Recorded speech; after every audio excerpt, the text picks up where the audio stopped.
Aloha and welcome to the webinar series of the Center for Chinese Studies at the University of Hawaii at Manoa.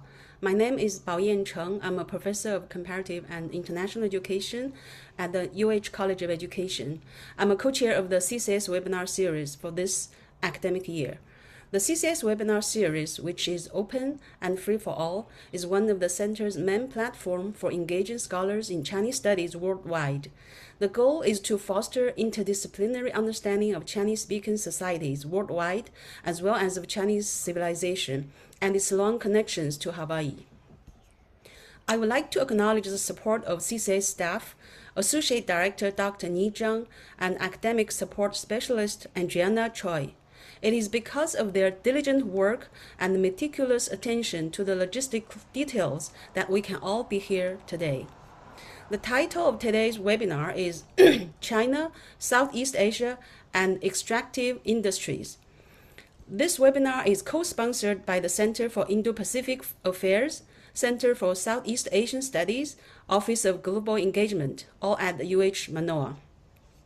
We're honored to have three scholars joining us for the webinar.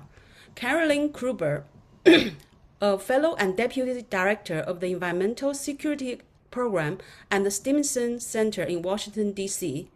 Jessica Liao, an associate professor of Asian Studies at the U.S. Army War College. Aditya Edward Urabia is an assistant professor in the Department of International Relations at the Faculty of Social and Political Sciences, University of Indonesia. The moderator for today's webinar is Patrice Flowers. Dr. Flowers is the director of the Center for Indo-Pacific Affairs and professor in the Matsunaga Institute for Peace and Conflict Resolution at UH Manoa. Her research focuses on Japan and international relations in the area of international norms, human rights, and diplomacy. She is the author of two books, Refugees, Women, and Weapons, International Norm Adoption and Compliance in Japan, published by the Stanford University Press in 2009, and Refugee Policies in East Asia, published by the Cambridge University Press in 2025. She has published articles in the Journal of Japanese Studies, Critical Asian Studies, and Human Rights Quarterly, among others. Her most recent article, Formal and Informal Institutions, Women Diplomats in Leadership and Japan's Ministry of Foreign Affairs, was published in Politics and Gender in September 2025. Now I'll turn it over to Dr. Flowers to moderate the session. Thank you. Thank you very much. I want to thank the Center for Chinese Studies for inviting us to participate in their webinar series. And thank you for our audience who's joining us online. I also want to thank our three panelists who were very interested in hearing from about very important issues about a lived geopolitics in Southeast Asia. So I just want to do a little bit more of an introduction of our panelists. Today we have with us Carolyn Gruber. Carolyn is a fellow and deputy director of the Environmental Security Program at the Stimson Center. Before joining the Stimson Center, she was a foreign affairs specialist for the U.S. Departments of State and Commerce, focusing on international fisheries, conservation, and management. While with the government, Carolyn honed her expertise on a wide range of marine policy issues, including illegal, unreported, and unregulated fishing, and the impacts of climate change on coastal and marine ecosystems. Carolyn holds a BA degree in Geography and Environmental Studies from the University of Richmond and a Master's of Environmental Management degree from Duke University. Our second presenter will be Jessica Liao. Jessica is an associate professor of Asian Studies at the U.S. Army War College. Her expertise focuses on the international relations of East Asia, with research interests in China's economic statecraft, China-Southeast Asia relations, and the impact of China's rise on global governance. Before joining the War College, she was an associate professor of political science at North Carolina State University. She also served as the 2020 to 2021 Wilson China Fellow. In 2022, she served as an economic development specialist at the U.S. Embassy in Beijing, where she focused on China's engagement with Belt and Road Initiative countries. Our final panelist is Yerima Ardita. And Yerima is an assistant professor in the Department of International Relations at the Faculty of Social Science and Political Science at the University of Indonesia. He also serves as a research fellow at the university's Asia Research Center. He earned his PhD from the School of International Relations and the Research School of Southeast Asian Studies at Xiamen University. His research focuses on the various dimensions and levels of China's rising influence, with a particular emphasis on Southeast Asia. His work has been published in the Pacific Review, International Journal of China Studies, International Journal of Asian Studies, and other academic journals. So thank you very much for joining us today. We will now turn to our panelists who will give a presentation, and then we'll move into our discussion. So Carolyn. Yes. I'll turn it over to you. All right. Thank you so much. Well, first, let me say thank you so much for having me here today. I'm in such wonderful company. So it's a great pleasure to be speaking with you. I did want to first start by sharing with you that I am part of a much larger team here at the Stimson Center. Just checking to make sure you can see my slides. All good? I'm sorry, I do not see the slides. Are you able to share screen? Yeah. How about now? There we are. Thank you. Perfect. Okay. So let me begin by saying that there's a whole team of people here at the Stimson Center who worked on many aspects of this project. Brian Eiler, Madeline McMurray, Lily Schliemann, and Reagan Kwan, and I'm really grateful for their work, and I'm always happy to be our team's spokesperson on this project. As Patrice mentioned, my name is Carolyn Gruber, and I'm the Deputy Director of the Environmental Security Program here at the Stimson Center. We are a think tank in Washington, D.C. That's focused on promoting international security through applied research and independent analysis.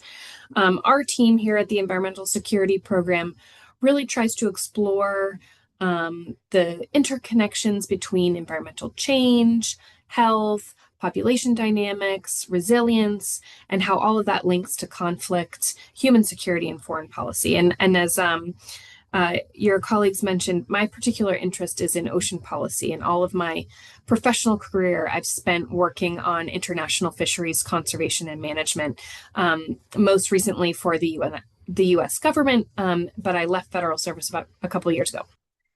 So I think this group should have a fairly good understanding of what the South China Sea is and why it's important, but in case there are some newcomers, I'm happy to sort of set the stage here a little bit. The South China Sea, in addition to being the center of a very complicated and increasingly tenuous geopolitical situation, the South China Sea is also home to 22% of the world's known fish species, more than almost half of the world's reef-forming coral species. Beneath its waters are an estimated 11 billion barrels of oil and 190 trillion cubic feet of natural gas. The South China Sea supplies 12% of the global fish catch, which 12% might seem like a small amount, but that's actually valued at almost $12 billion a year. And then, of course, in terms of trade, more than 1/3 of global trade transits through the South China Sea each year. So there's a lot happening there. But one of the things our team really wanted to focus on was the issue of illegal, unreported, and unregulated fishing, IUU fishing. And for those who have not really heard of this term or have not really encountered this, it can take a lot of different forms. So it can range from sort of small scale fishing boats that are misreporting catch to large scale foreign flag, distant water vessels, underwater underreporting their catch intentionally. And so IUU fishing, I think we could classify it as a crime of convergence, and it's been linked to a lot of other criminal and illicit activities, whether it's smuggling guns, drugs, wildlife, human trafficking, forced labor, as well as money laundering, tax fraud, wire fraud, and many other complicated issues. And globally, IUU fishing costs about $40 billion a year. And in the Philippines alone, it costs more than $1.3 billion a year, which is not a small amount of money. And so fish stocks in the South China Sea have experienced this really monumental change in their abundance since the 1950s. There's been a dramatic decline. Between 70% and 95% of the fish stocks are no longer there. And so this issue of illegal fishing is a very tangible challenge, especially for artisanal and commercial fisher folk who are living in the coastal communities around the South China Sea.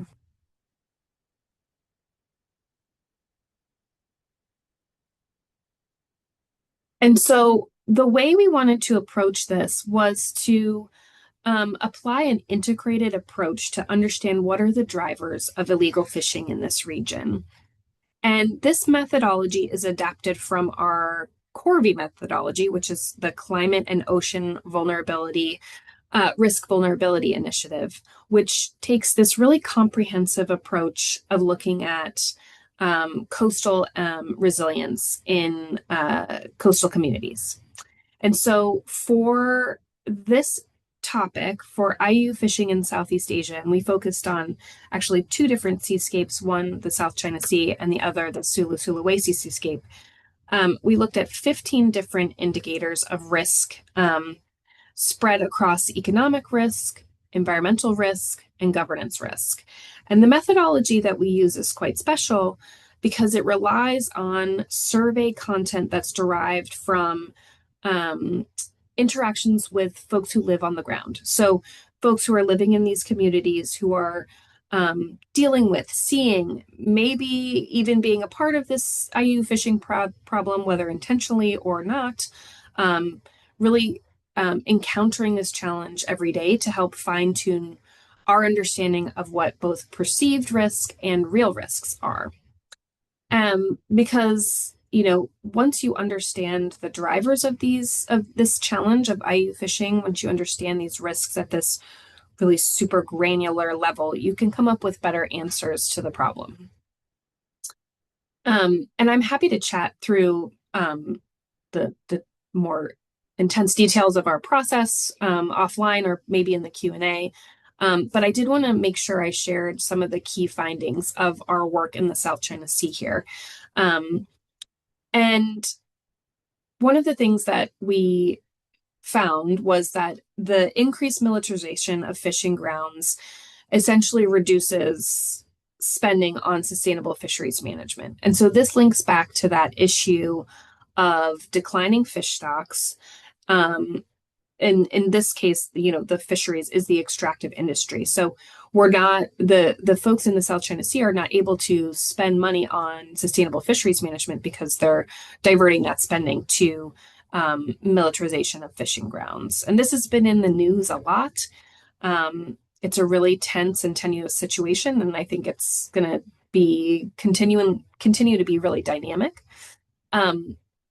Similarly, we found that island building activities leads to overexploitation of those nearshore fisheries stocks. And so as you occupy and build island, contribute to island building activities, that reduces the nearshore fish stocks, which has a sort of knock-on effect of reducing that viability of that of fishing as a livelihood for small-scale fishers in the area.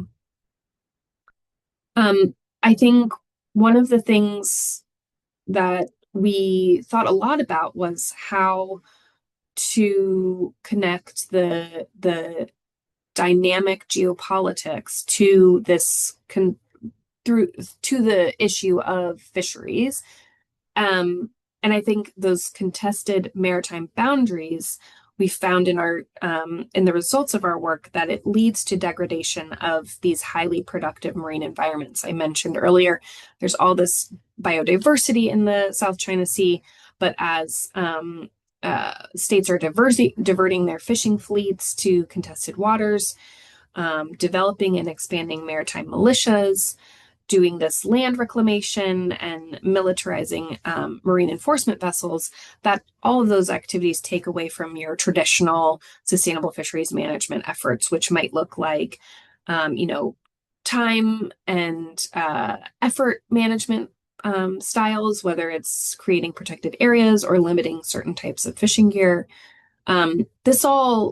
All of these activities that are occurring in the South China Sea are creating this feedback loop that not only deepens insecurity in the region, but it accelerates environmental decline. And so the wheel will keep turning, and not in a good way. And so I wanted to share this screen grab of our interactive database for a couple of reasons. One, our work here in this project was funded through the U.S. Agency for International Development, and we are very grateful for their expertise and the dedication of our colleagues at USAID and at Tetra Tech. I think without their guidance, without their oversight, their connections in and around these communities, we would not be able to make not only an entirely new and relevant data set, but also a data set that works for the folks on the ground who are going to be making the types of policies that can really drive good and positive productive change. So I encourage you, I have a couple of links at the end of the presentation, but we came up with all sorts of written resources here, which I encourage you all to read in full, should you have a few spare moments. But I think some of the most important findings of our work is that ensuring a stakeholder-led process that is iterative and allows for flexibility creates the most comprehensive data points that we can use to drive better decision making, to arm folks who are in the position of making those decisions, whether it's about fisheries management, whether it's about spending on monitoring and enforcement, whether it's about engaging in cooperation across contested boundaries. The folks making those decisions can sort of be armed with the information that is created at the local level. So I welcome your thoughts and questions and ideas. I have a couple of links here. I can ask Dr. Flowers to share the links as well, or I can put them in the chat. But thanks again for the opportunity. I'm looking forward to the discussion. Thank you very much. So we will now move to Jessica Liao, the Army War College. For some reason, I cannot turn on my video. Oh. Oh, okay. Co-host asked, okay. Just started. Oh, there we are. There you go. Thank you. Okay, great. Well, first of all, I also second Caroline for thanking the center for this opportunity, and I'm looking forward to the exchange. So today I'm going to sum up my research, which has been crossing a few sectors of extractive industries, and I see some common patterns, and of course there are similarities and differences, but I will call this my overall takeaway of like what Chinese extractive industries are doing in Southeast Asia as the theme I call the high cost of green growth. So it's very oxymoronic, and I'll tell you how. So I want to discuss this profound transformation unfolding in China's role across the region, a shift in how Beijing shapes the region's transition from the blue energy hydropower to the green rush to critical minerals in order to foster this so-called green growth industrial transition. So my research has traced the ebb and flow of Chinese extractive industries and investments, especially on how they interact and coalesce with local players in ways that impact the society and political economy. So we are seeing a transition from the traditional infrastructure contracting, especially in the massive hydropower dams of the 2000s and into the first half of 2010. But since the launch of China's Belt and Road Initiative, we also start to see more of the shift towards different kind of industries. And now we are seeing the rise of this so-called large-scale productive activities of the critical mineral mining under the banner of Green Belt and Road Initiative. So I found like whether it's like hydropower contracting or like critical mineral energy supply chain, there is a distinct discrepancy between the Chinese central government's official claims and also the actual records of implementing all those projects at the firm level. So on the one hand, we see Beijing follows a narrative of economic diplomacy, framing development as a prerequisite for the region's security, and China as an indispensable development partner, and Chinese invested programs are mutually beneficial and help the region lift poverty and sustain growth.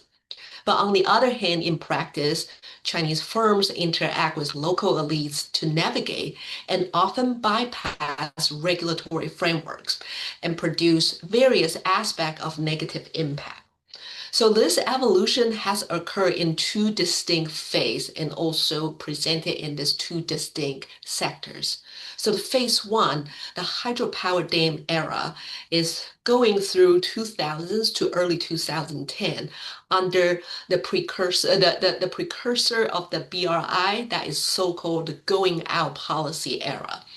And China at this time became the dominant financier and the builder of hydropower dams in especially mainland Southeast Asian countries like Myanmar or Burma, Laos, and Cambodia. And the rationale has twofold. First is to secure energy for China's southwestern province. And second, using state-owned enterprises as tools to foster neighborhood diplomacy. However, this expansion was plagued by a systemic neglect of environmental and social safeguards. So my research suggests these failures are not mere accidents or oversights. Instead, they were the result of elite collusion. So Chinese firms and local power holders exploited regulatory deficit to pursue mutual interests. So in many cases, the mandatory environmental impact assessments were treated as paperwork hurdles to be clear after the construction have already begun, or bypassed entirely through high-level political fast-tracking. By the mid-2010, this dam diplomacy hit a wall. So rising social opposition and climate-induced droughts, which among other factors left many of these massive dams underperforming and then slowed the momentum. But China did not exit the sector. It adapted. So we saw this rebranding of the hydropower through the Belt and Road Initiative and the affiliated initiative called Lantang Mekong Cooperation Framework. And during those framework, you can see that China start to pledge more on water governance. And while this rhetoric is now pivoting towards, more other kind of like renewable sectors such as solar and wind, the underlying mechanism remain opaque, and a lot of the business operations are still pretty much like, not taking into account of a lot of social environmental safeguard mechanisms. So oftentimes the green BRI is more of a label, but then in the practice, it's still very hard to track. And I also want to thank Stimson Center. Their Southeast Asia team actually did a fantastic job also tracking on the hydropower activities in Mekong region. And I used quite a lot of data from the center's website. So I will leave the show, I will leave my own, Google Scholar page if you're interested in learning more about my writing on this topic. So different from the hydropower development, China is also moving increasingly into the critical mineral sectors in the region. So now we are witnessing the second and even more dramatic pivot to maintain the global dominance in the EV, electronic vehicle, and battery sectors. China has shifted its gaze towards maritime Southeast Asia, especially the mineral-rich Indonesia's nickel industry. So the pattern of the 2000s is repeating itself with remarkable precision. We see a host government in Jakarta eager for capital and industrialization and often overlook regulatory oversight to speed up downstreaming policies. So today, Chinese entities control over 70% of Indonesia's nickel mining and processing. So unsurprisingly, the operation of these mines is opaque and sparks much environmental and labor controversies. And I believe that Aditya is going to tell us more about all of this is happening in Indonesia at the ground level. So all this thing that I believe is moving is really that the impact is beyond social and economic. This is what I call the lock-in effect. Because Chinese firms have integrated themselves so deeply into the entire value chain, from the mine to the smelting plant and then to battery factory, which makes it very difficult for Jakarta to renegotiate for a more sustainable and accountable operation. And this kind of asymmetrical dependency is also now so high that local regulators fear that enforcing environmental standards might scare away the very capital their industry strategies rely on. So the environmental costs, of course, you can imagine, are staggering. However, the opacity of these operations, often shielded by local stakeholders who benefit from this investment, keeps the true price hidden from the public discourse. So I think looking ahead, for me, I believe the overall takeaway for Southeast Asia is something that can simply be known as the resource curse, right? The risk is really extended beyond the economic imbalance. Really the Chinese extractive model is deepening the region's governance deficit, which remain the primary obstacle for the region to escape the middle income trap. And to move up the value chain, these nations require robust institutions and transparent markets. Yet the current influx of extractive capital incentives, the exact opposite. So the elite collusion and then the regulatory erosion is making it even more difficult for the regional government to attract like the Western firms and investors who are more like sensitive and subject to this kind of like transparency problem. So, and like I say, I can leave my Google Scholar page if you're interested in my work in the like critical mineral mining sectors as well. And I will leave it here and I'll come back for the Q&A for more detail. Thank you. Thank you very much. And so we will move now to our last presenter. Yerma, I see that you've got yes. So can you use the slideshow mode and then I'll turn it over. Thank you so much, Patrice, and good morning, everyone from here, Jakarta, Indonesia.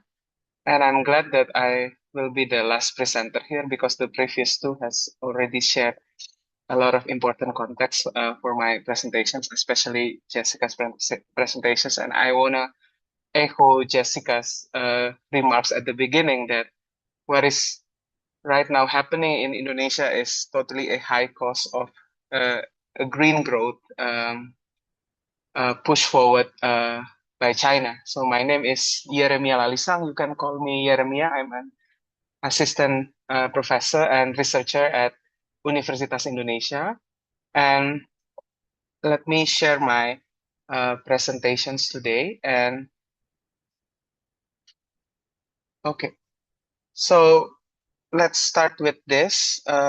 In December 2023, Indonesian public was heavily discussed these issues when there was a nickel smelter furnace in Morowali, Indonesia. So there was an accident. 21 workers died. So this Morowali is a sub-district where you can find a massive industrial complex focused on nickel processing funded by investment from China. So these videos about the smelter furnace immediately went viral across Indonesia.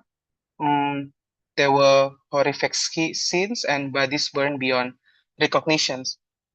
Critics said that the government sold Indonesian workers cheaply to China.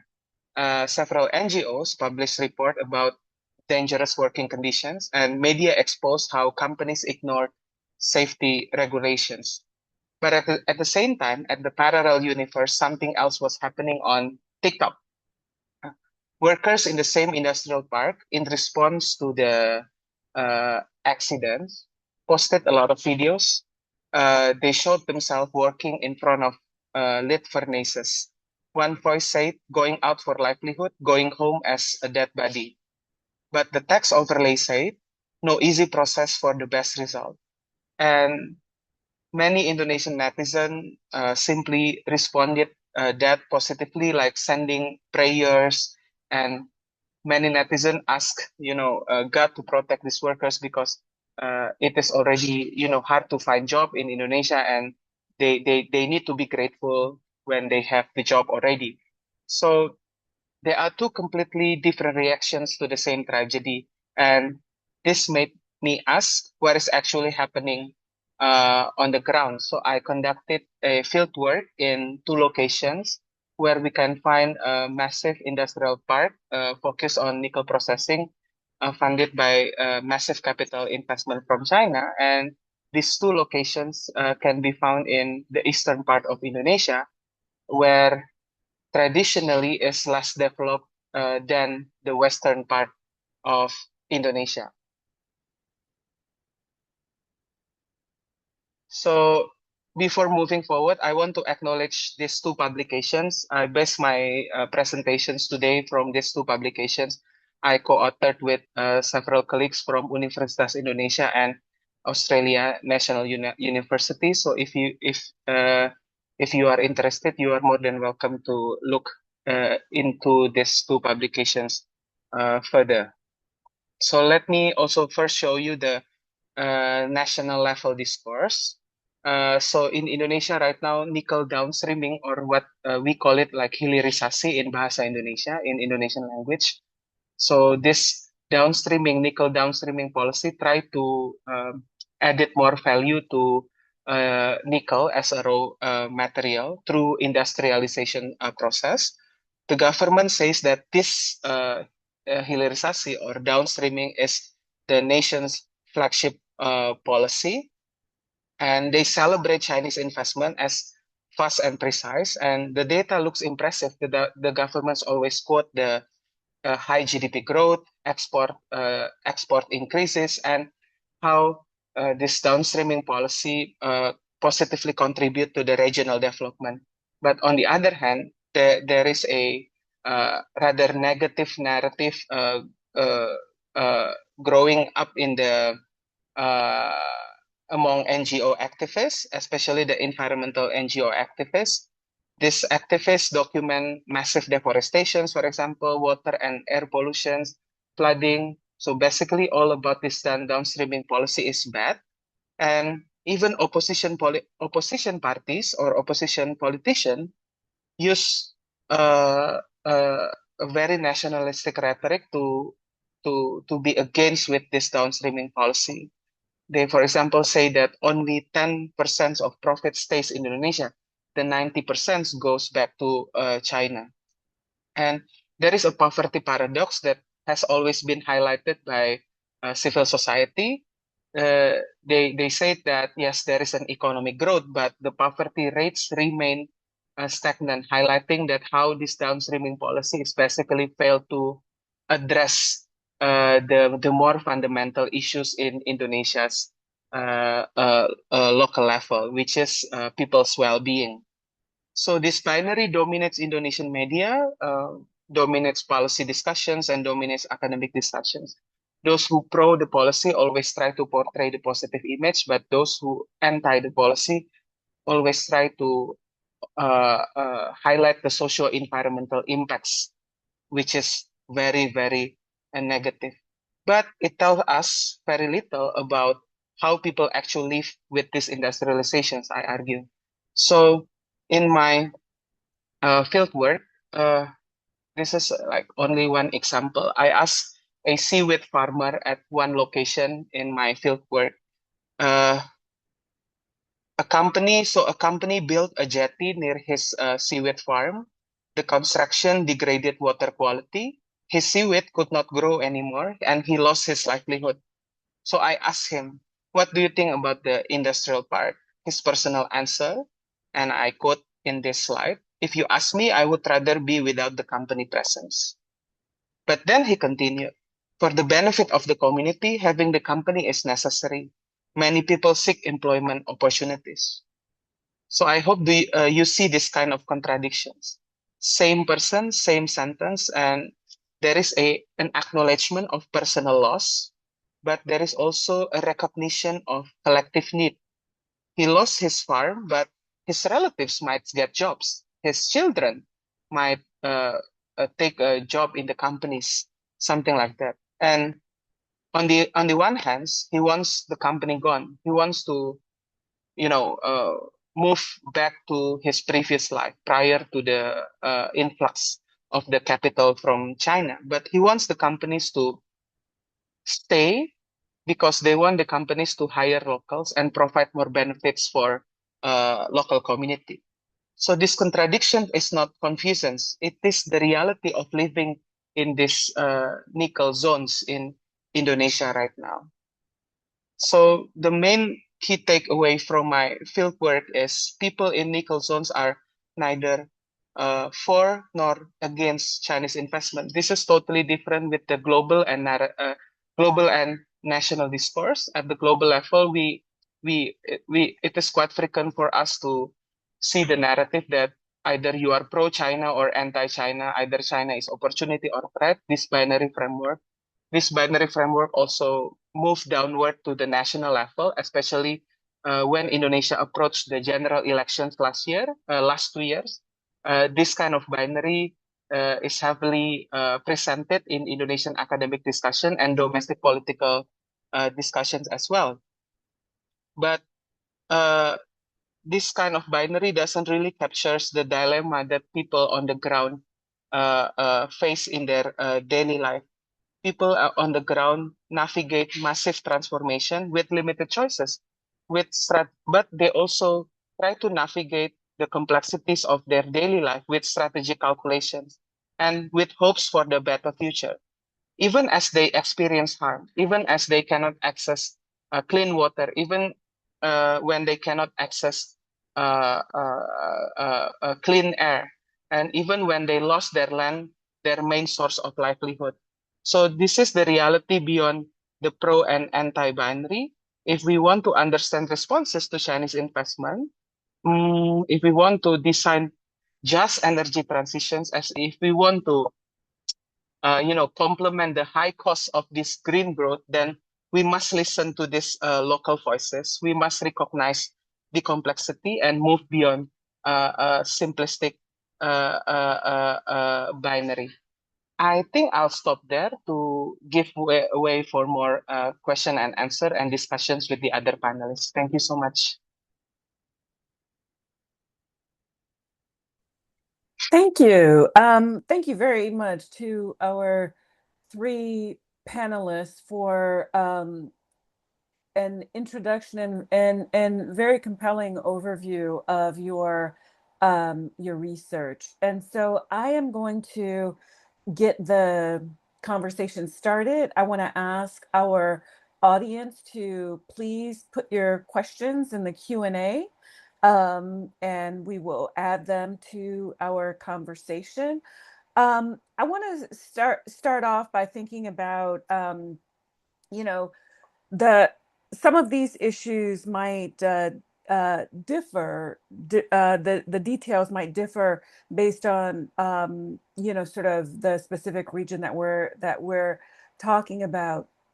However, one of the things that has emerged from all of these presentations is the issue of governance, right? So we're very interested in both the resources extracted, so you know, fish and other kinds of marine resources, minerals, etc., but also how that extraction is organized, right? And whether or not it can be better organized to be more sustainable or to address some of the negative impacts that you've each raised. So that's the question that I want to start off with, right? Thinking more about how the extraction is organized and that question, the related question of governance around that.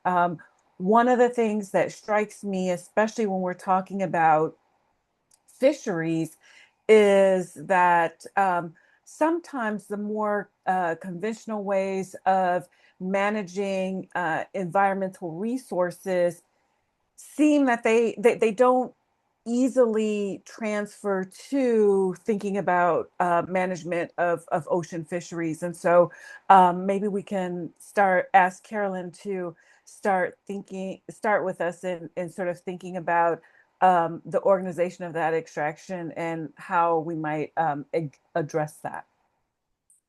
Yeah, I mean, you're exactly right. And the discussions from Yermia and from Jessica, I think it really shows the through lines of these extractive industries and how they play out in sort of these in the communities where they're happening.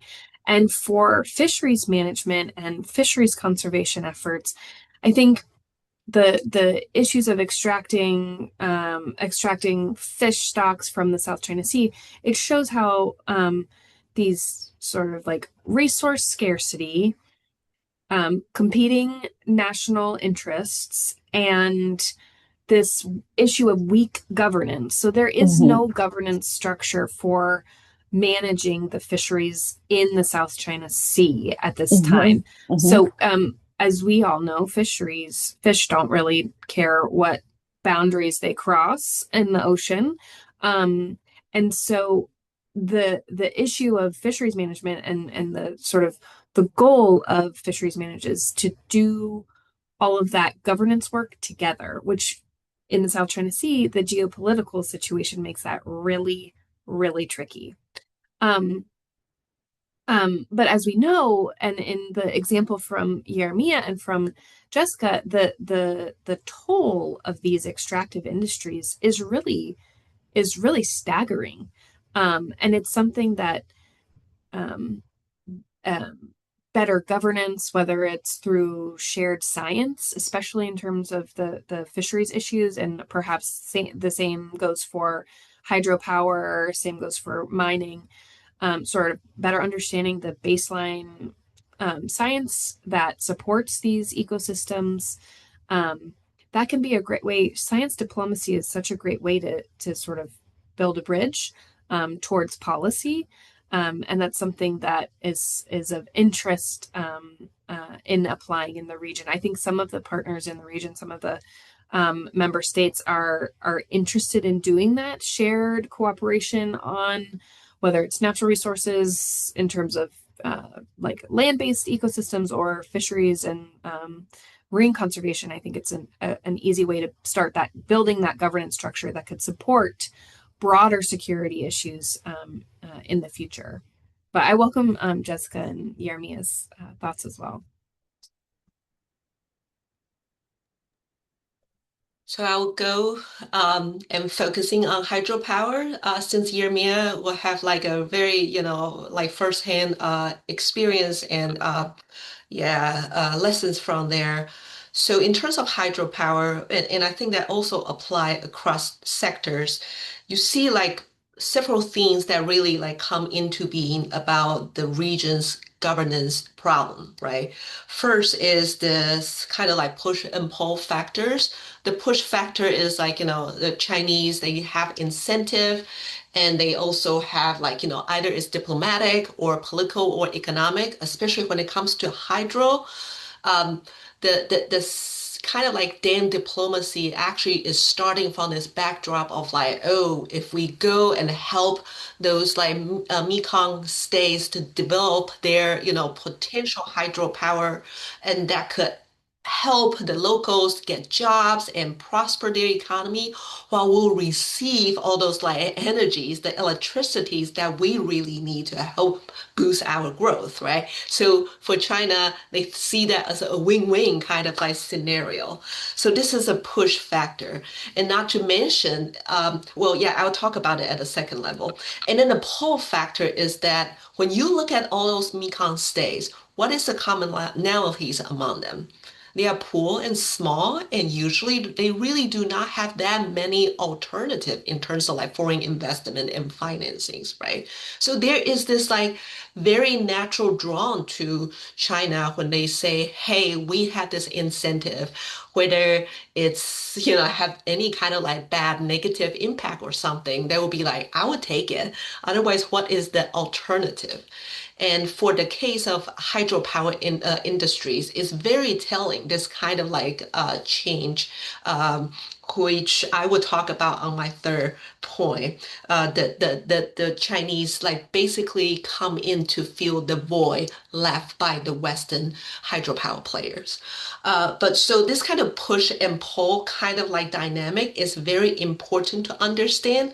And then another part about this like governance deficit when it comes to the pull factors from Southeast Asia is that Southeast Asia, well, I don't think most people will associate Southeast Asian countries as like, best for their accountability and transparency and institution, right? Especially when it comes to the Mekong state. Usually elites themselves, they are the one jeopardize the, rule of law and the institutions. And this, what we call the resource curse, is basically a way for them to avoid the political cost of taxing the public. So you're saying that all those hydropower dams that could create general for the government, why not? They don't have to like, actually like make an effort to like provide public good in exchange for taxing the public. So there is this kind of like intrinsic, like, like drawn for this kind of deal. And the second dynamic that we can observe is this so-called the subnational actors. So a lot of people think that, China's economic diplomacy is like Beijing sitting on the commanding height. And then when they say go, all the state-owned enterprises or Chinese firms were just marching outside and then say, this is what our chairman wants us to do. Wrong.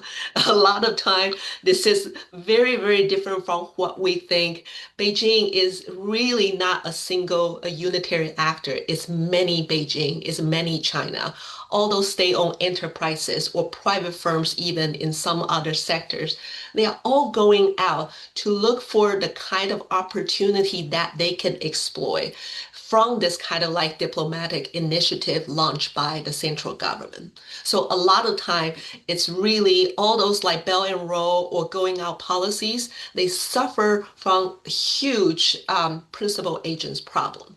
Meaning, and think about it, you're going into those very remote mountain area to like dig dam and also exploiting and like, deforestation, all that. nobody really knows unless you are on the ground really doing what Jeremiah are doing, like a field research. Yeah, which officials had that much effort and time to actually go do and like inspect what is actually happening? They just take it, as the word from the top official of those state-owned enterprises and say, "Oh, you're doing the glory for our diplomacy and help foster our neighborhood relations." So in reality, it's very, very different. And that is because there are a lot of sub-state sectors and players. They all have their own interests in mind. And regardless of like whether this is doing good or bad for the local community and other stakeholders. And so this is a very, and not to mention, this is basically how a lot of Chinese business and deals and projects are implemented within their own domestic context. And that's the only way they know how to do it. So I would say like a lot of time people talking about, I don't know, the step track diplomacy or like other kind of things like what is China's impact for the global South? I would say the biggest impact is their own domestic governing problems and now spreading everywhere in the global South because we see a lot of similarities in all the Chinese actors, firms, or like local governments. They are all spreading the way they practice, whether it's good or bad. And just going to the host countries, and this is how they do things. And then it really leave a big problem.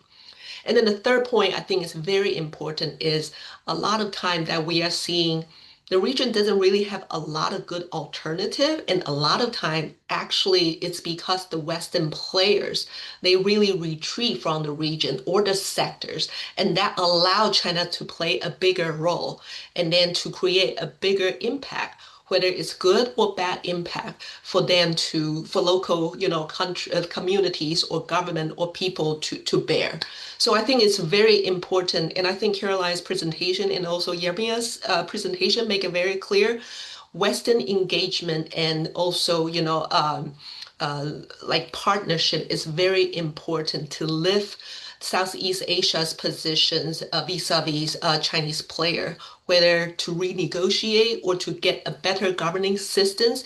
It's very important to have all the options out there for Southeast Asia in order to improve their own regulatory or knowledge, expertise, and all that.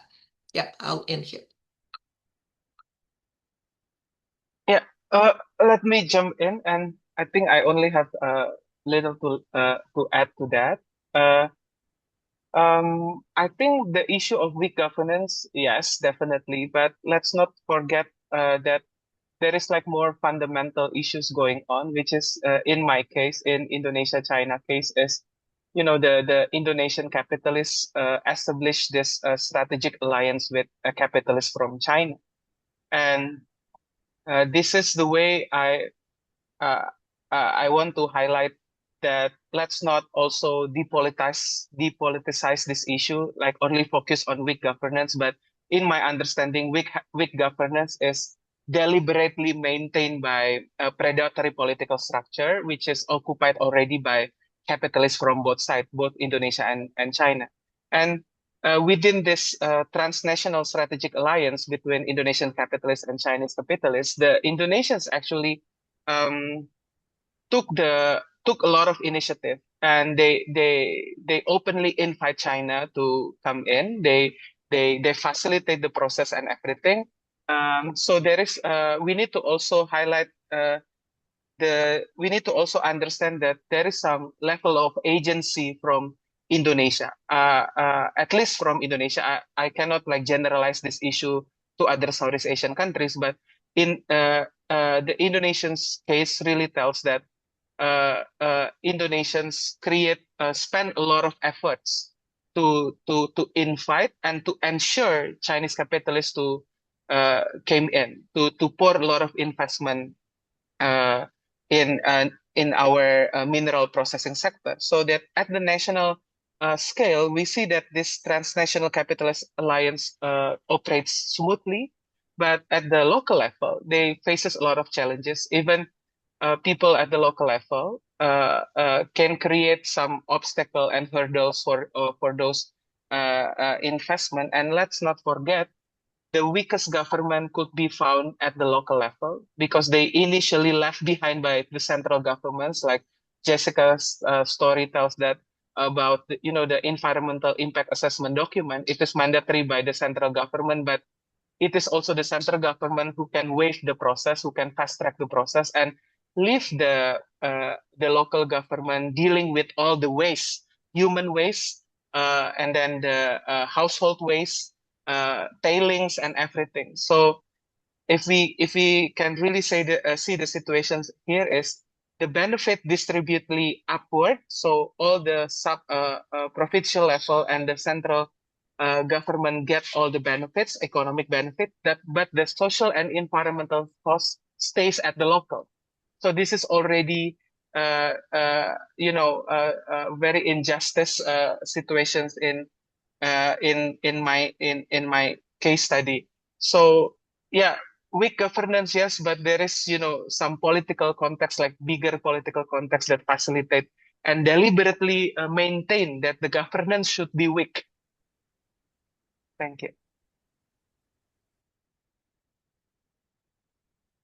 Thank you.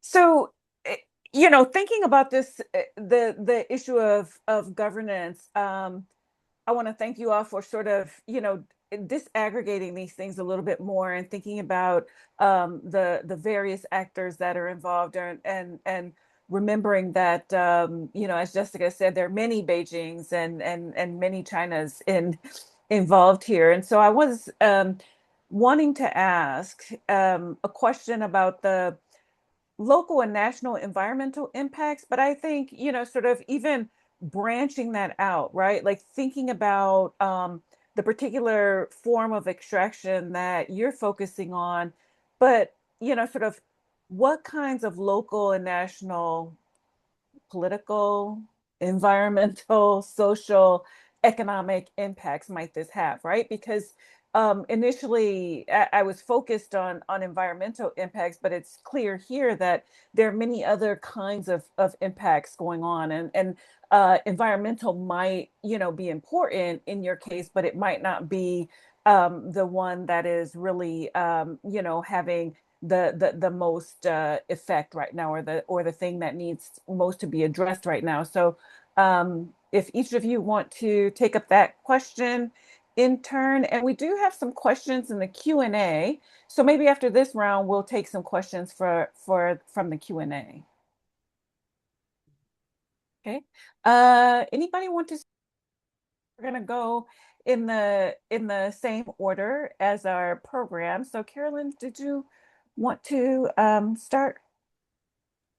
Yeah, I'm happy to. In the fisheries world, the environmental impacts are sort of the front and center in terms of how those ecosystems can be affected. But as we saw in our research, the issue of illegal fishing, of unreported, unregulated fishing, it really has these very distinct effects on local communities who rely on fisheries as a livelihood. And so the sort of on the water engagement with, in this context, with maritime militias, or whether their family members are being coerced into being a part of those maritime militias, it has a real tangible effect on local communities. And I think that's where the work, the project that we did was informed by those local communities and what they see as the risk that they are taking, that they are sort of taking on in their world. And I think that really helped our partners who are working on these sort of governance issues understand what the options are in terms of creating a better governance structure, dealing with some of those longer term environmental impacts, and how that might have a knock-on effect of something beneficial for local communities. Because if we can rebuild a space, an environmental space, whether it's an ecosystem, a coral reef, or a fish stock, if we can rebuild that, that means that the livelihoods can continue right into the future. So really interesting to think about what all of that means to the people who are sort of living this reality of what illegal fishing can do. But I think Jessica and Yermia have some great insights as well. Can I just intervene before we move to Jessica? Carolyn, you had mentioned in your talk that, IUU really is a crime of convergence, and thinking about, some of the other issues around it, human trafficking and other kinds of human rights violations. And I'm just wondering, in your research, did you see any concentrations of any of these other, sort of uh, uh, converging issues in it, sort of rooted in any kind of particular area, or were these just kind of, did they not seem connected at all, right? Was there any kind of structure that you could see from your research? So in our research, our team does a lot of work on countering illegal, unreported, and unregulated fishing. And in our research more broadly about the issue of IU fishing globally, the connections between human trafficking and sort of labor rights abuses in the seafood supply chain, that is something that there is a clear connection there. Our focus in the South China Sea did not include a lot of the issues related to human rights abuses. That's not to say that it doesn't exist, but sort of thinking through the connections between the tricky thing about illegal fishing is that it is connected to all of these other types of crimes. And it's a really difficult thing to track. So that's what makes it so tricky to address, whether it's through policy recommendations or through changes in governance structures. I think it will be really interesting to see. I see a question in the chat about China's declaration of a nature reserve in the South China Sea. And that's another great example of how the geopolitics of the South China Sea makes the issue of IU fishing so interesting in this region. This nature reserve is going to be part like what we would call no take, so no one can enter, which is a great way to keep people out of something that you believe is yours. So a really interesting way to do some environmental diplomacy, whether that's in a positive and productive way or sort of an antagonizing way. So we'll have to see what happens with that nature reserve, but a really interesting and sort of new tool that China has not used in recent years. So curious. Thank you. Go ahead, Jessica. We'll move on to you. Sure.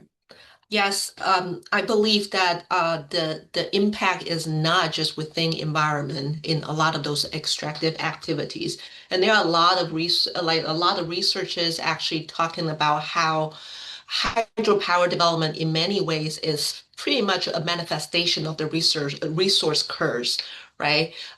It's helping the regime or the government to exploit that kind of revenue without really have to think about a way to bargain and negotiate and have this kind of like social contract with the people in the terms of providing public goods and also receiving taxations from the public.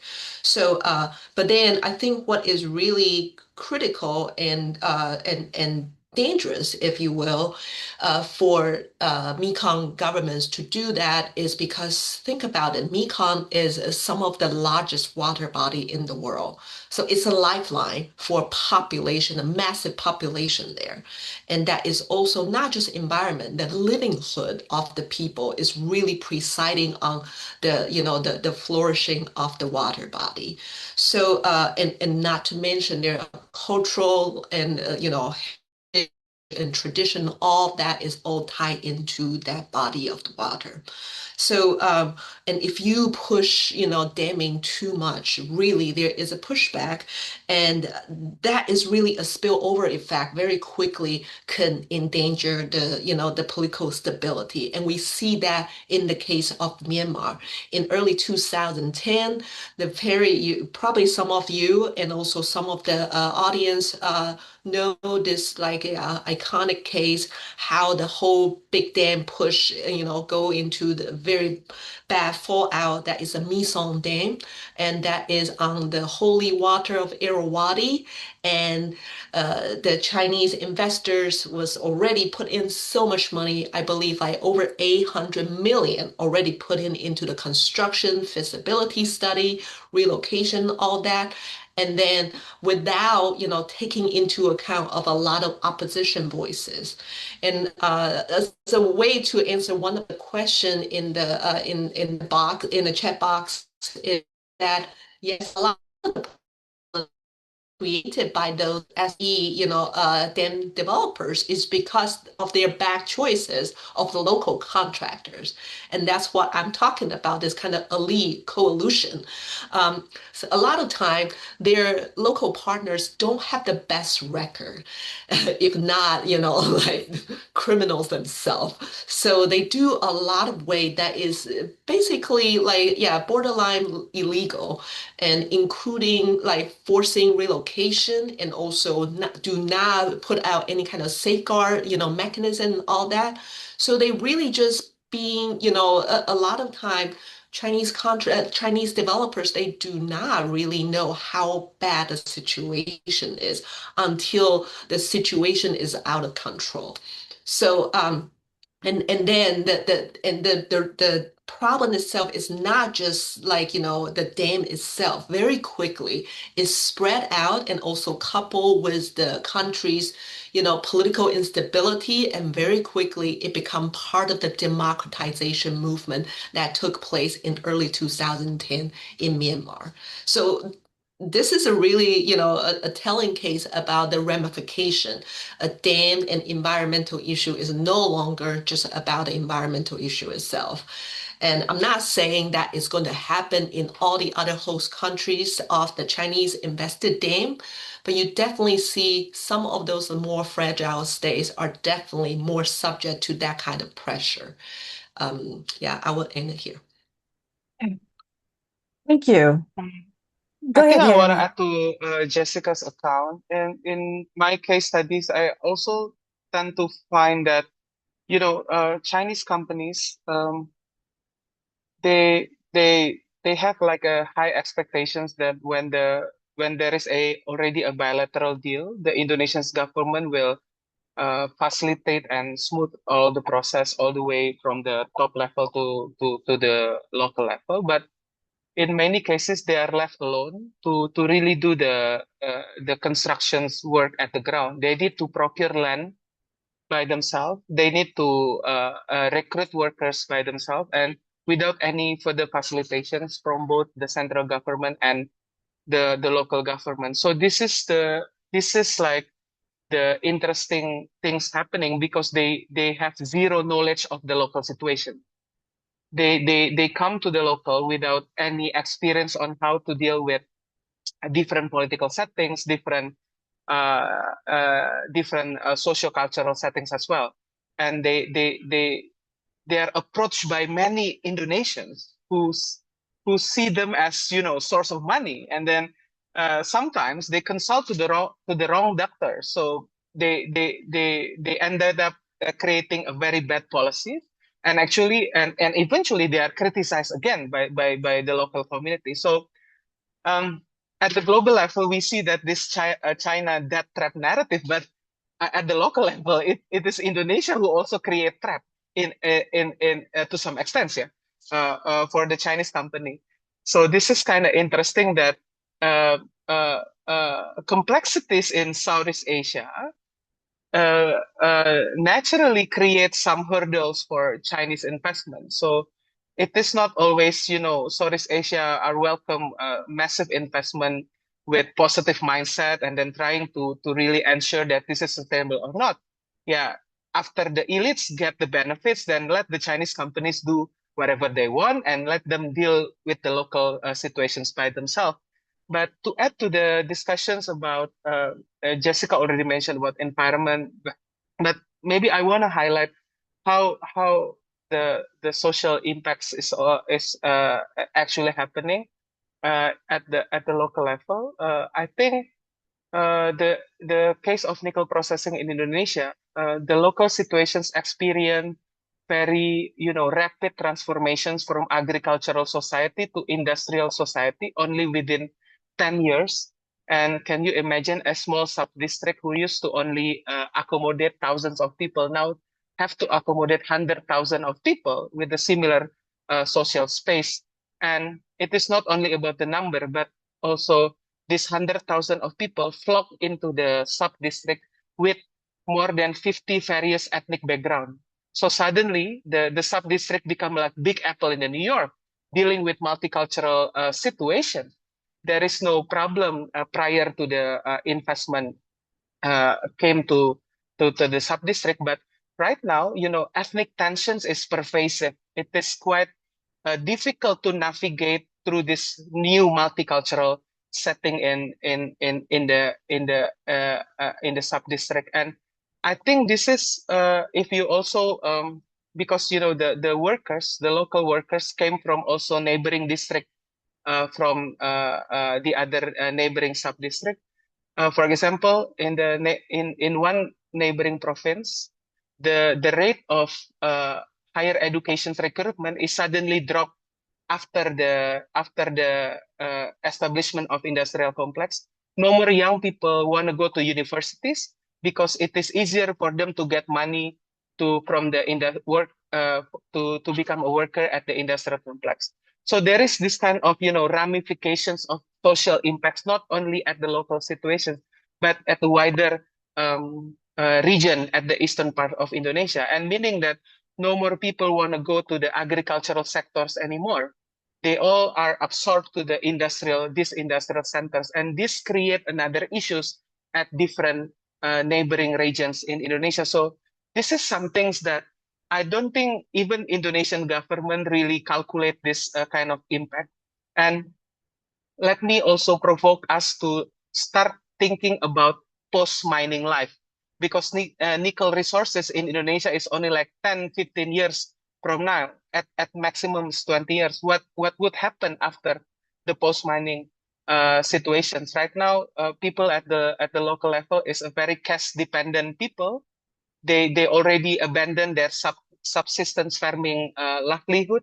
So what is happening after 20 years? They no longer have land. They have different lifestyle, and it's totally unimaginable for me. So this is some interesting issues about the post-mining situations that must have been heavily discussed in Indonesia, I think. Thank you. Go ahead, Jessica. I see you have a hand raised. And also, I'm wondering if you want to address the questions that you've kind of responded to in the Q&A box a little bit. You're muted. Okay. There you go. Okay. Just to use the prerogative as a panelist to ask Yermia a question about the current situation in the labor situation in Indonesia, moving beyond extractive industries. We know that Indonesia is facing a sudden peak of the youth unemployment. A lot of it is because of manufacturing job losses to like the influx of like Chinese imports, right? And that is happening across like Southeast Asian countries, especially in Indonesia. I think for politicians, it's always sexier to say we are creating jobs than like, giving social welfare to like, jobless. So I think they are trying really hard to like attract like, BYD and all those like, Chinese investors coming in order to create more jobs. But like you say, I think Chinese investors, they are in many ways like newcomers or latecomers when it comes to FDI. So they have very little sense of political risk and also the environmental pushback that they might be subject to. So not to mention, not too long ago, this ethnic complexities that is overshadowing a lot of the, Chinese ethnic and also the local population. What is the sentiment now, politically or societally about Chinese in terms of bringing in good or bringing in bad impact to the Indonesian economy? I would like to hear like a candid conversation, like a candid, observation from you. Yeah, I think this is a really, this 2 years has been like so much, is going on. And well, we actually just saw each other not too long ago in Jakarta, and I didn't get to like talk to you more about this. I would like to hear more from you. And I Can will you also say it once again, Jessica? What is your like main specific question? Sorry. about like, this kind of ambivalent feeling about like are Chinese bringing in more good because of the investment and job and all that, or is the Chinese like, causing a lot of impact because all the influx of Chinese cheap goods are actually making tons of factories close down and job losses and all that. And, we're also talking about like that huge protest that was happening. I think there is a lot of grievances and also the societal, instabilities that is happening and all centering around like, the Chinese investment or Chinese, like the China shock, if you will. So I will just quickly answer the question about the Myanmar's rare earth mining along Kachin and China border. I think this was operated in like mid 2000 and then like going into 2010. And as you know that, the junta government during that time was already in a very bad situation. They control like less than 40% of like, Myanmar's territory actually. Most of those like border, especially those like, like states like bordering with China is all controlled by like ethnic rebel groups. And Kachin is one of those states, right? And a lot of them have like, Chinese ethnic connections, especially connections with Yunnan province in China. So that allow them some kind of backdoor and like arrangement with the like mine operation. I believe the one that is investing in that is the Norico, the China North Industry is basically one of the top 10 like state-owned enterprises in defense. But the operation, I believe, was forced to halt because of the democratization movement. And then since then, because Kachin rebel group is basically like, kind of like control the situation instead of junta. I'm not sure if it's still operating, but it's very like this is the thing about Myanmar, it's so opaque. Even though it says officially it's not operating, you never know. In reality, like, look at all those like scam centers that is like operating in their industrial zone. Everybody thought they're doing some kind of industrial business. They're just scamming people around the world. So it's really hard to tell what exactly is going on. Even officially, they say they already like, hold the operation. Thank you. Hmm. So there's another question in the Q&A, and I I think it might be meant for Carolyn, but Yep. anyone who has some insights can respond. And it's basically, how can think tanks enact effective change, especially in a space like South China Sea, where military strategy and hard power dominates, or some parties may not want to collaborate on solutions? This is a great question. And it's one that I really appreciate because it allows me a little platform to talk about soft power and how it's important for everyone around the world. So think tanks, especially think tanks, like the Stimson Center, like others, where research is really focused on outcomes and providing recommendations, whether it's policy recommendations or ideas for solutions, I think they serve a really important purpose in convening people together. So whether it's folks who may have very differing opinions on a specific topic, one thing that the Stimson Center does really well is that it brings together these people around a specific topic or an issue to sort of work through what are the options, what's the lay of the land, what are the opportunities for improvement, how can we sort of connect with the right people, making sure that the people within those spaces are talking to each other. I think that is one of the benefits and was one of the benefits of the folks on the ground in USAID as well. USAID had quite a strong presence in the Mekong region and in the Southeast Asia. And so it will be interesting to see how that landscape evolves without USAID's involvement.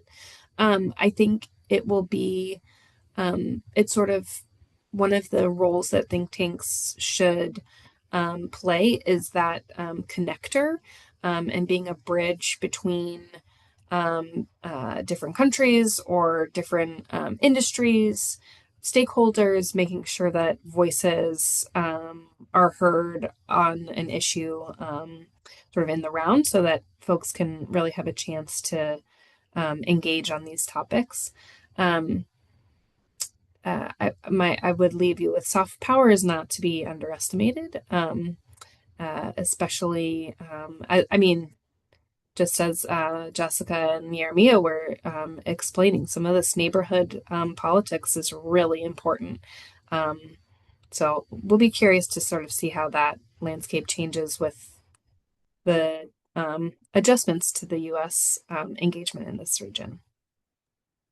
Thank you. You know, this actually leads me to a question, and if anyone else wants to respond to the question about effective change, please feel free to do that. But I think this is a nice way for us to start to wrap up, because one of the things that has emerged, I mean, we're always also looking for, well, what do we do? What are the solutions? What do we do moving forward, right? That if nothing else, research is helps to help us think about how to transform, if not solve, problems, right? So what has emerged in our conversation today is this question of diplomacy in each of these areas, right? That Carolyn has just talked about the importance of soft power diplomacy, and on other issues, Jessica raised the question of economic diplomacy. Earlier, Carolyn talked about science diplomacy, which, you know, folks have also written about it a lot about in terms of these maritime disputes that, you know, thinking about territory and thinking about sovereignty, that's too intractable. So if you think about science, that might be, you know, sort of the first step towards making some kind of change and reconciliation on some of these issues. And also environmental diplomacy has been mentioned in this conversation. So we you know, started kind of at the regional. We have zoomed into thinking about what's happening on the local level, and so now I want to, you know, sort of take a step back again and think about you know, the role of diplomacy in all of this. You know, some of you have talked directly about or alluded to impact of Western states, you know, sort of what Western states and maybe the United States can offer in terms of thinking about accountability structures and all of these things. So I wanted to just ask if folks had some concluding thoughts about thinking about that, the role of diplomacy and other kinds of structured ways that states can interact, and that, you know, people can interact as well, that will help us to move forward on some of these issues. So it's an open-ended question, and you're welcome to take it wherever you'd like as a way to sort of say some final words. Can I start? Yes. let me have like 1-2 minutes to respond to Jessica questions before I address your questions on diplomacy. Jessica, at the local level, actually the situation is even more complex because the debate on China is not clearly apparent at the local level. They even doesn't really care that the investment come from China. They just see it as like an investment. The Chinese characteristic are heavily debated at national level because everything about China in Indonesia is always political due to our long social history in our relations with China. So even at the local level, in many cases, people express their dissatisfactions towards the weak local authorities that left them alone to deal with the companies by themselves. So they are not somehow there is no like advocacy to help them by the local authorities that help them to deal with the companies. They sometimes, if they have problems, they go to the company themselves without even some local authorities try to facilitate them, help them, and provide assistance. So in many cases, protests to local protests are more directed to local authorities rather than to the Chinese companies per se.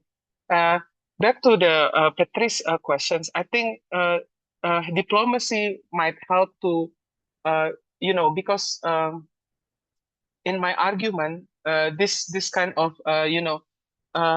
influx of Chinese investment to promote extractivism in Indonesia is because economy is the only main consideration.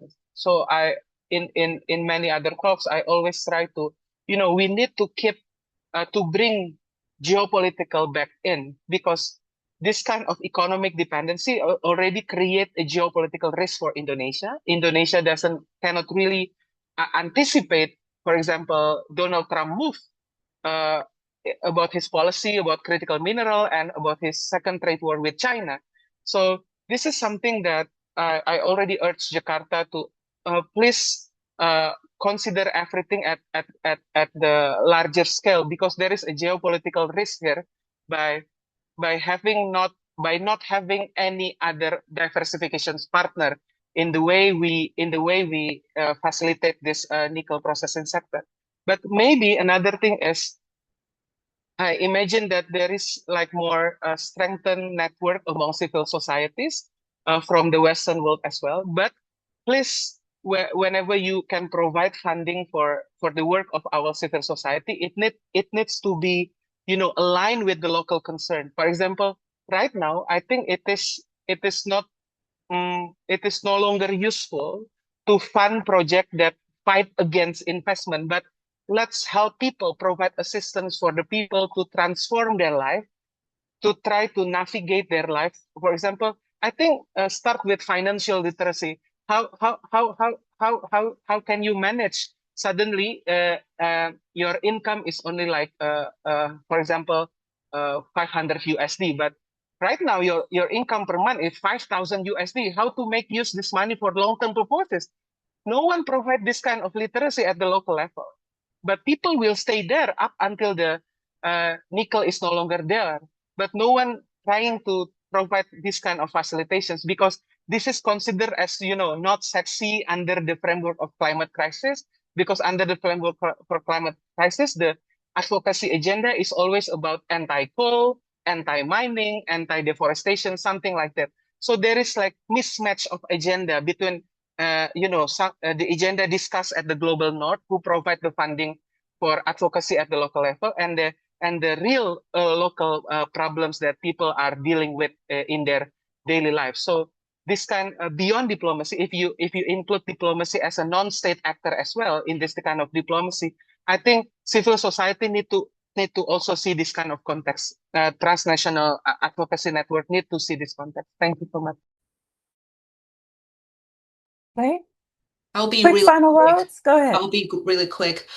So in contrast, I going back to economic diplomacy. I think it's crucial, especially when we talk about engaging with global South, where development is really above anything else, right? Um, so I think it's so important for us to look at the alternative that, from China provided. And there is some kind of hesitation, I will say, for the host countries in the region to, receive like Western, not just United States, but Western's like diplomacy or economic diplomacy, more specifically. We do come in many ways patronizing and also, try to tell them this is what we want and let me teach you how to do things. And I think more and more people understand this is not working well. And a lot of us actually start thinking about Japan as a really good alternative, given the long reputation and presence in the region. And instead of preaching about democracies, Japanese foreign aid agencies, they oftentimes talking about governance.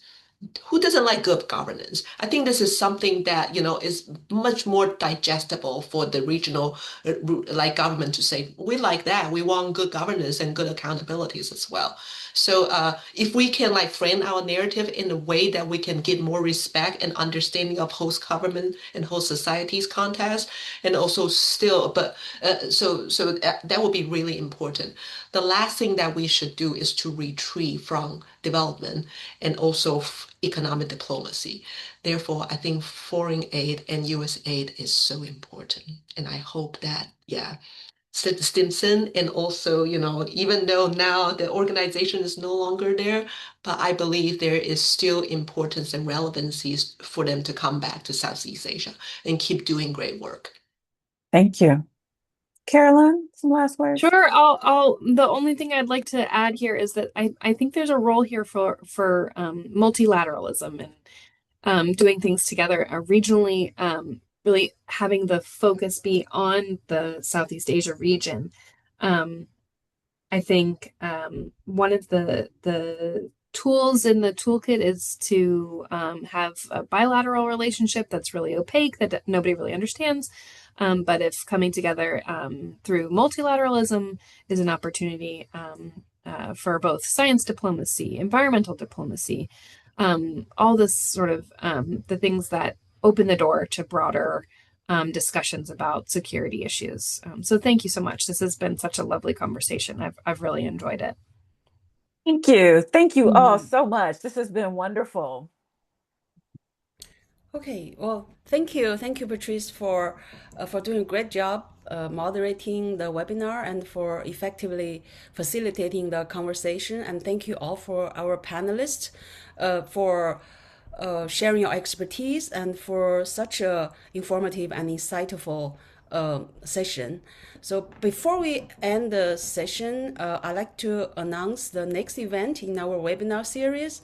It will take place in 1 week, next Wednesday from 12 around the same time, 12 noon to 1:30 p.m. The title of the webinar is Integrating Values and Interests in U.S.-China Relations, Complementarity and Policy Resilience.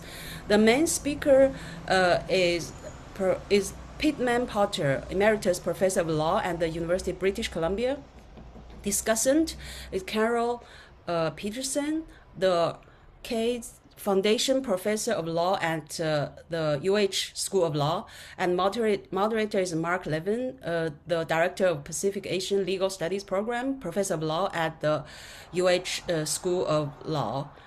And this event will be hybrid, which is a bit unusual because most of our webinars are 100% online, but this one is hybrid, meaning there will be an in-person component and online component, and you can register for either one. So hope you'll be able to join that event as well. And thank you all in the audience for your presence and attention and participation. So with that, we'll end the webinar, and thanks again. Mahalo and take care. Thank you, Bao.